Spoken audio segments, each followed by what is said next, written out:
પ્રભુ પ્રતાપ રવિ છબિહીન હરહી શશિહીન કઈ કઈ ગ્રસહીન કઈ કઈ કર્તવ્ય. ભગવાનના ગુણાનુવાદ કરનાર ભરતજીનો પ્રતાપ, ભરતજીનો પ્રભાવ રૂપી સૂર્ય છે એ ક્યારેય પણ ઝાંખો પડનાર નથી.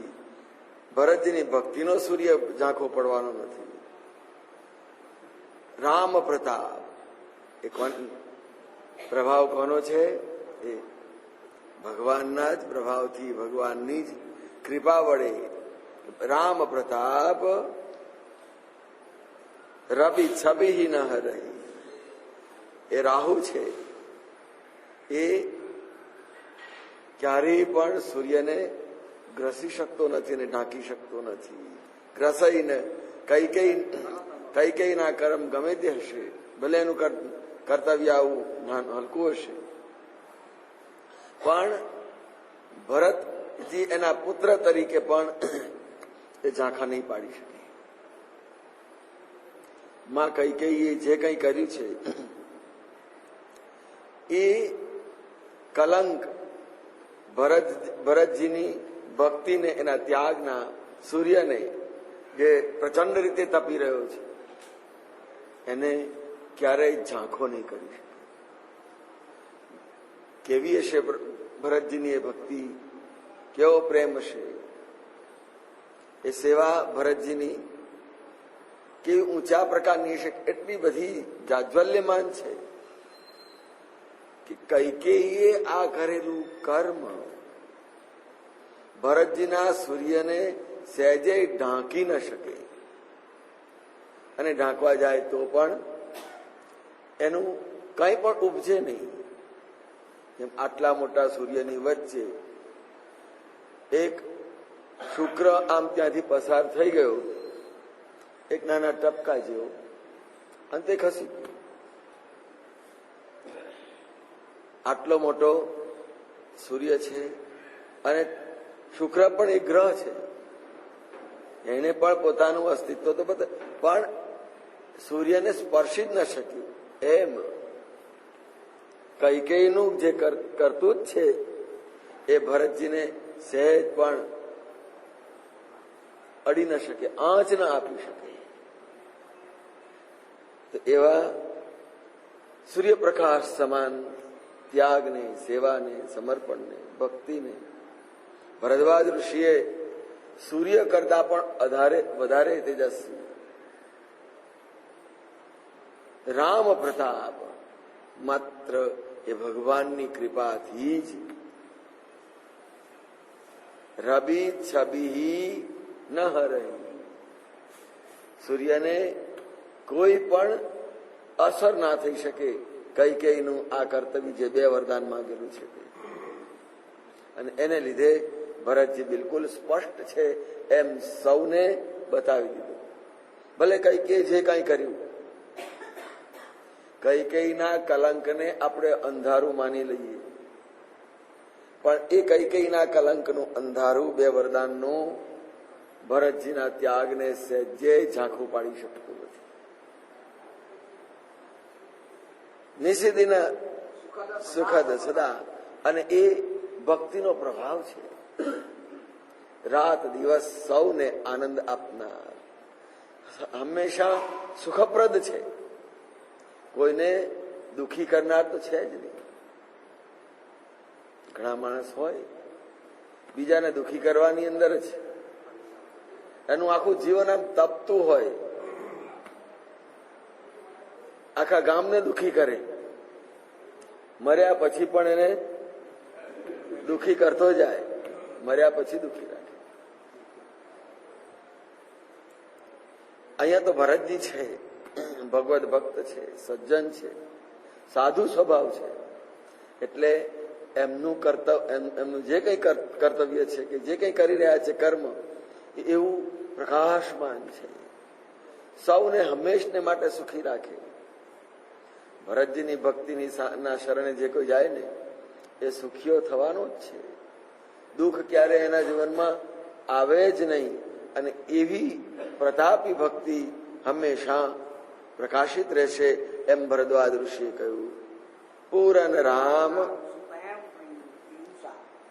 અને એ ભગવાન રામચંદ્ર કહ્યું છે એટલે ચંદ્રમાં જેમ સુંદર અને પ્રેમથી અમૃતપૂર્ણ બને છે પૂરન, એમ રામચંદ્ર પણ એ પણ ચંદ્ર છે. ભરતજીના મન ચકોર માટે, ભરતજીની ભક્તિને પોષનાર, ચકોરરૂપી ભક્તિને પોષનાર ભગવાન રામ એ સુંદર પ્રેમરૂપી અમૃતથી ભરેલા છે.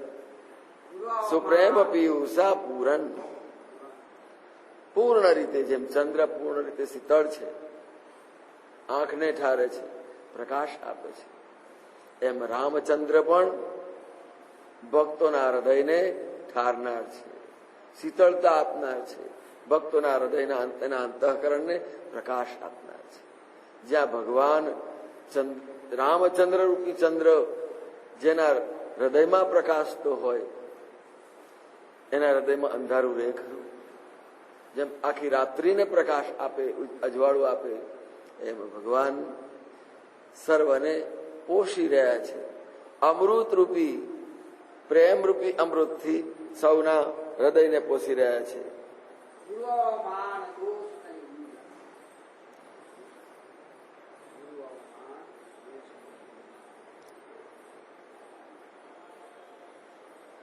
ગુરુના અપમાન રૂપી દોષથી એ દૂષિત નથી. ચંદ્રમાને શ્રાપ આપેલો છે, ચંદ્રમાને શ્રાપ આપેલો છે અને ગુરુનો શ્રાપ છે. એટલા માટે અહીંયા ગાડી કહ્યું કે એ કલંક પણ જે આપેલો શ્રાપ છે, શ્રાપનું કલંક પણ અહીંયા આગાડી સ્પર્શી શકતું નથી અને હંમેશા પ્રકાશમાન રહે છે. રામ ભગત સબ, આ ભગવાનનો યશ છે. એ રામ ભક્ત, ભરતજી રામ ભક્ત છે. અબ અમી અગાહુ, અને એમના માટે અગાધ અમૃતનો ભંડાર સમાન છે. ભગવાનનો પ્રેમ કેવું કિન્નેવું સુલભ સુધા, અને એ અમૃતનો સાગર આ ધરાતલ ઉપર સૌને માટે, દરેકને માટે કિન્નેવું સુલભ, આમ સહજ સાહજિકતાથી મળી જાય. ભગવાનની ભક્તિનો ક્યાંય દુકાન ન હોય. સબય સુલભ સબ દેશા સેવત સમન કલેશા, અને જ્યાં એનું સેવન કરે, જેમ ઔષધનું સેવન કરે, દવા ખાઈએ તો રોગ મટવાનો જ છે, એમ અહીંયા આગાડી ભગવાનની ભક્તિનું જે કોઈ સેવન કરે છે, ભરતજીએ બતાવેલી ભક્તિનું જે કોઈ સેવન કરે છે એ હંમેશા સુખી રહે છે, સુલભ. અને બધાને માટે કેવું સુલભ? અમૃત લેવા માટે તો સ્વર્ગમાં જવું પડે, સ્વર્ગના દેવતાઓને પ્રસન્ન કરવા પડે. અહીંયા તો ભરતજીએ આ ભક્તિ અમૃત ધરાતલ ઉપર ઉતારી દીધું અને એનો મોટા વિશાળ લઈ લો. જેને જેટલું પ્રાશન કરવું હોય એટલું કરી શકશે. ભગવાનના એ પ્રેમનું અમૃત અમીય અગાધ, એ અમૃત એટલું બધું અગાધ છે કે એમાં ગમે એટલા તમે ડૂબકી મારો ને અંદર વિસરાઈ જાય પોતાની જાત. અને આમ આ દુનિયા ઉપર, આ ધરતી ઉપર દરેકને માટે એ અમૃત સુલભ બનાવી દીધું. ભૂપ ભગીરથ,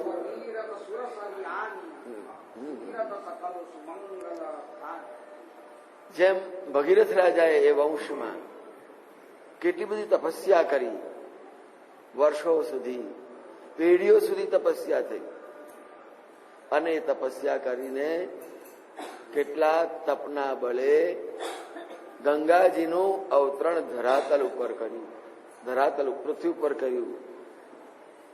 સુમિરત સકલ, અને એ ગંગાજી પણ એનું સ્મરણ કરતાની સાથે મંગલ આપનાર છે, આનંદદાયક છે, પુણ્યદાયક છે.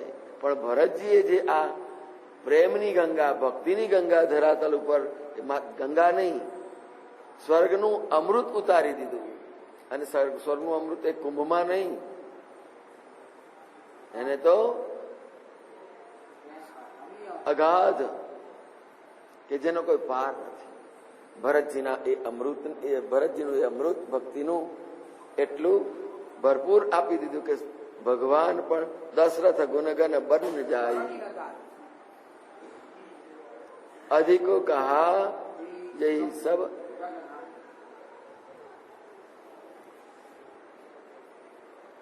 દશરથ ગુણ, એમના પિતા ભરતજીના પિતાનું જે ગુણ છે એ ગુણ સમૂહનું વર્ણન જ કરી શકાતું નથી. આથી અધિક બીજું કયું હોઈ શકે? જેમ આ જગતની અંદર એની કોઈ બીજી કોઈ સરખામણી ન થઈ શકે.